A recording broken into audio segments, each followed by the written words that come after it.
everybody. Whoa, it's so dark in here. There, that'll be better. I am just getting a little bit of work done. I haven't vlogged at all today. It's 4 o'clock. I did the podcast today. I spent a bunch of time with my kids this morning. I really missed them. Yeah, I've just been kind of having a family day, but I'm just now looking at the vlog that Corey edited. It made me laugh quite a few times. His editing is, he's a very good editor. He's very funny. So I do have a little bit of work to do, but I want to do a TikTok live as Miranda. I might do that right now just because out of nowhere I feel like I want to do it. I haven't done a live stream as Miranda in a long time, so I might do that and then go play with my kids some more. Fun stuff? Not really. I don't know why you watch this, but I appreciate that you do. Okay, change of plans. I'm not doing the Miranda live stream yet. I have too much to do before that, so I might do it after the kids all go to sleep. I think that's gonna be my new plan. Who knows if it'll actually happen. Oh, I got my new merch, guys. I'm so excited. I need to figure out when I'm gonna take pictures of that so I can show it to you guys. Oh, there's a lot to figure out. It's exciting. Look at this horrendous haircut. Hi, Gus. Oh, here's my stuff. Oh, look at that, guys. Top secret. Did you peek at that? I'm not gonna reveal my top secret. Look at his haircut. It's okay. Okay.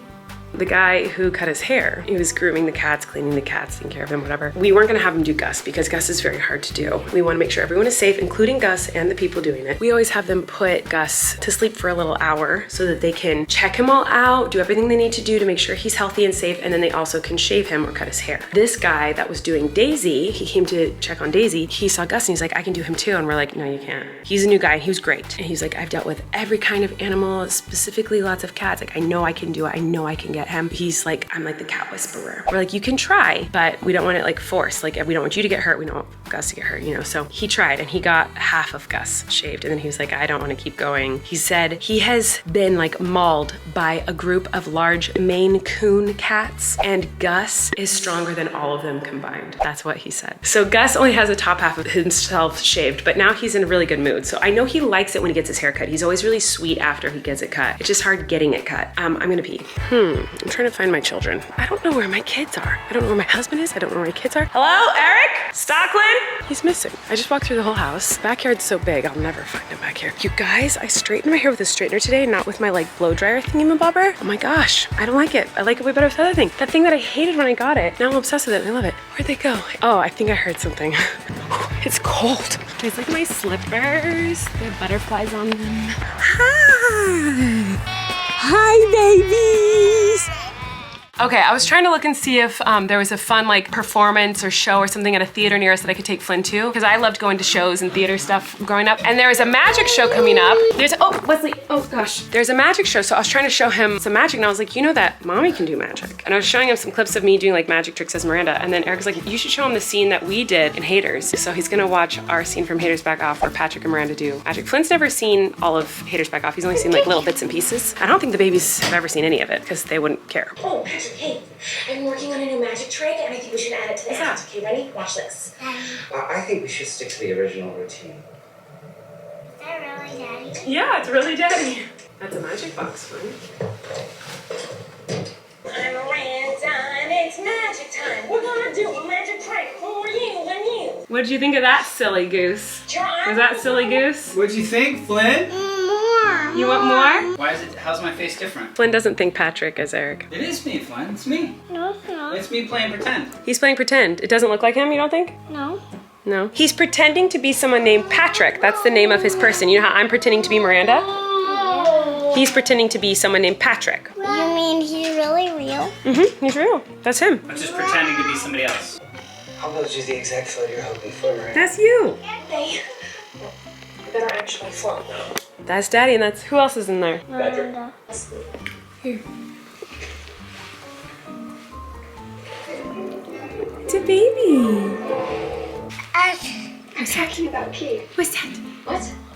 Mom, you can't go back to Key. Oh. Oh, that is not. We showed Flynn a little bit of the parade episode 7 of season 1 of Haters Back Off. I do not like watching Haters Back Off. Just, I want to redo everything. So it makes me stressed to watch it. However, the kids are being really cute right now.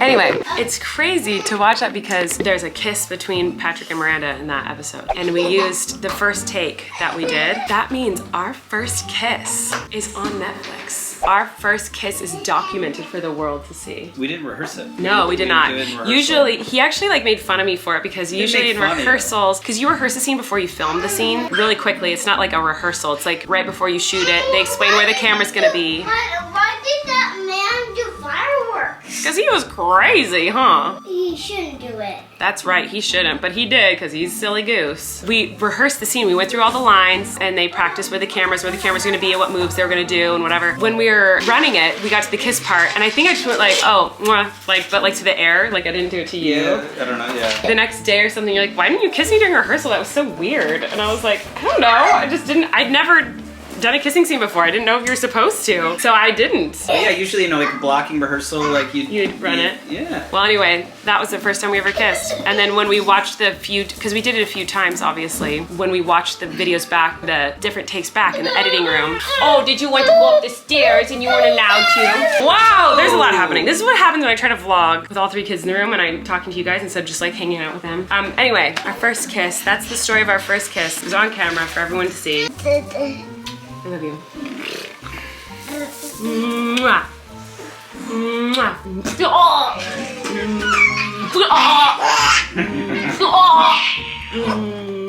Mwah. My kids are all asleep, which means it's time to finally eat some food and clean up a little bit, as much as I can muster, and that's what I'm doing.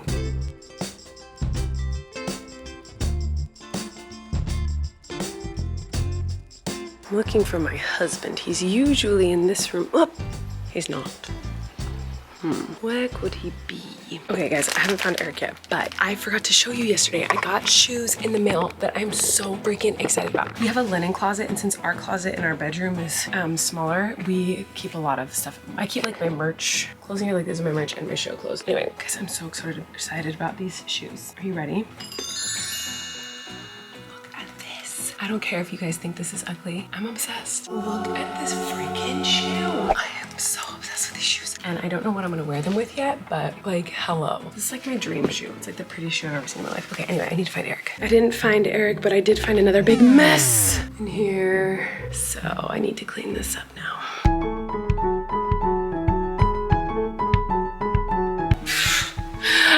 I didn't realize the camera had fallen down. Sorry guys, you probably couldn't see any of that. Okay, bye.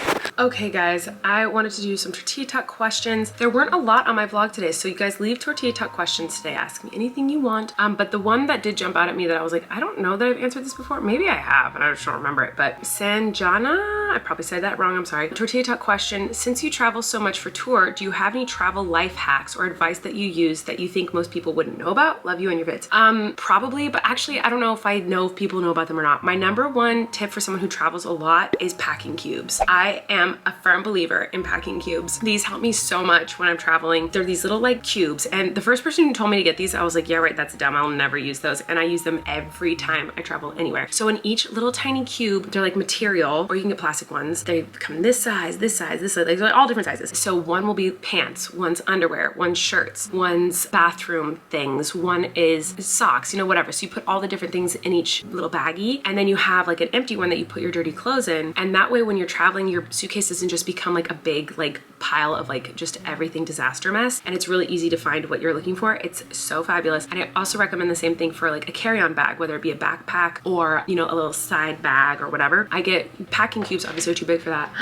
It's my lovey. There you are. Hi. I was looking for you earlier and I couldn't find you. So anyway, for like your carry-on, like if you have a purse or a backpack that you want like by your feet, I use something like this. I think they're cosmetic bags is what they're technically called, but in those I'll have one that's like snacks, like granola bars, whatever, and another one that's pencils and pens for like if I'm writing and taking notes in a journal or whatever. Another one that's like headphones and chargers and whatever, like all of the electronic stuff, SD cards and whatnot. Another one that's like medicine, so in case I always have like a tiny little bag of medicine that's like whatever medicine I need to take, obviously, but then on top of that is like Tylenol and Advil, like a little tube of like Tylenol, Advil, Imodium in case I'm having one of those kinds of days, cold medicine in case I get sick on the road, like just a little tiny travel amount, and I put one of those in the bag. Travel life is so chaotic and stressful, and so like to just have that one little thing that I know will be organized and everything has a place, that really, really helps me a lot, and I really like that. Also, I've talked about it a lot, but the little magnetic things that go on, I wonder if I have one on one of my cords right right here. So this is my little charger for my camera batteries, and it's actually hooked onto it right now. This thing, I have a bunch of these, and I've talked about them a lot. It's like a little like thingy that's magnet. And so when I travel with this, I wrap this thing up, and then you wrap the magnet around it, and it keeps it all nice and so that it doesn't get all tangled. And it also stays on the cord, so I never lose it. So every time I travel, it's just already connected to it. Those are great. I mean, I could go on and on and on about different travel tips, but I'm not quite sure what kind of travel tips you're looking for. Are you looking for like money-saving travel tips, or like how to find the best places to visit, or like a literal packing travel tips like what I just said? Because I could go on, and I've traveled so much, I could go on and on and on about this. Honestly, like traveling like for fun and vacation is a lot different than traveling for tour, and so my ways of traveling is so different for both, but packing is always the same no matter where I go. Anyway,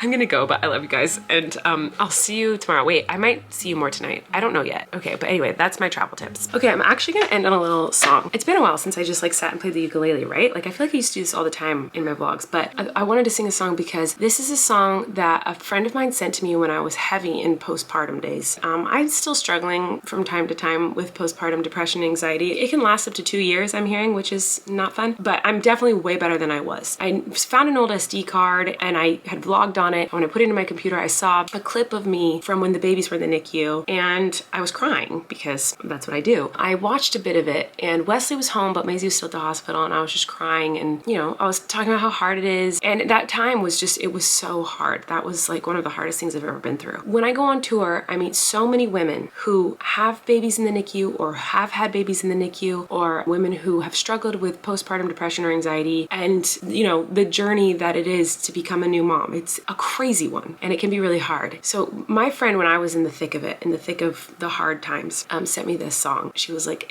it's gonna be okay. And I wept when I heard the song, and I think I talked about it in a vlog. And then I was rewatching a NICU vlog of mine, because when I saw that clip, it made me want to go watch an old NICU vlog. So I went and watched an old NICU vlog of mine. I couldn't even sit through it because it was too triggering for me. I can't even talk about it without, like, I'm choked up right now. But I went and I read some of the comments, and there were comments of people, women now, who said that they watched my NICU journey when I went through it, and now they're having kids, babies, and their babies are in the NICU, and they're going back and rewatching those vlogs, and it's helping them to get through that time.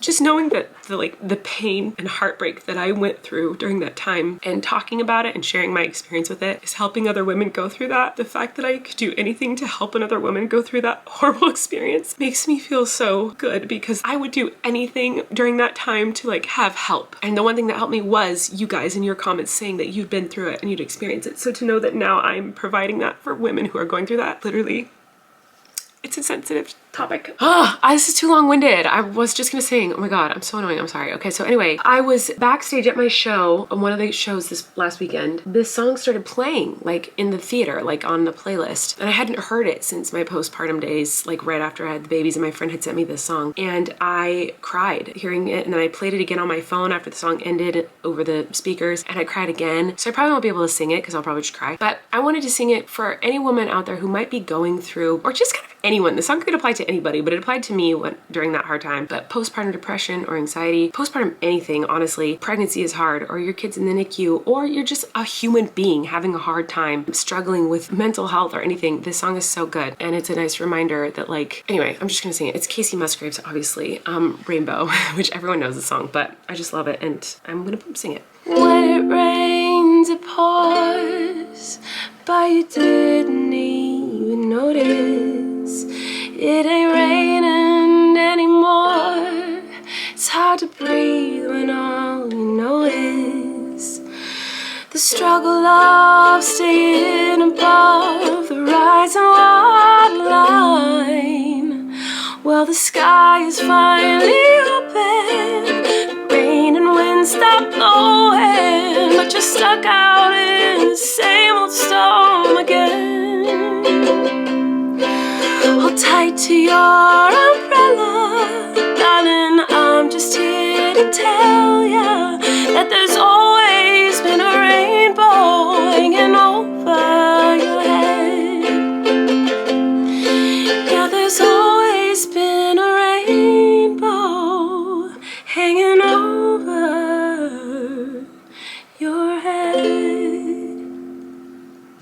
That song song, the lyrics are so good. It goes on. Go listen to it. She's better at it than me because she wrote it. It's so good. It's so good to have that reminder when you just feel like it's pouring rain and you're doing everything to just hold onto your umbrella to like stop the rain from pouring on your head. But there is a day that will come where the umbrella, you can pull it away and there's a rainbow in the sun. It's such a good reminder. And I just love that song. I hope someone out there appreciated that, and I hope that you just go listen to the actual version. Yeah. All right, love you guys. Good night.